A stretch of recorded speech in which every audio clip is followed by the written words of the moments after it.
প্রতিটি মানুষের একটি নিজস্ব আকাশ থাকে। আমার সে আকাশ শুধু আমার মা।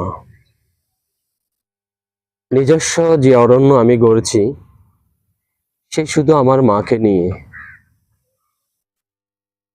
আমার মাকে পাওয়ার শর্তে পৃথিবীকে হারাতে আমার আপত্তি নেই। আমি সকালবেলার সূর্যকে দেখি না, মাকে দেখিব বলে। গাছের উপরের শিশির বিন্দু দেখি না, মাকে দেখিব বলে। আমি পড়ন্ত বিকেলের প্রকৃতির রূপ দেখি না, আমার মাকে দেখিব বলে।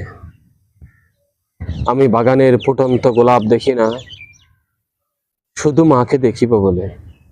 মা, তোমাকে অনেক মিস করি, অনেক ভালোবাসি মা।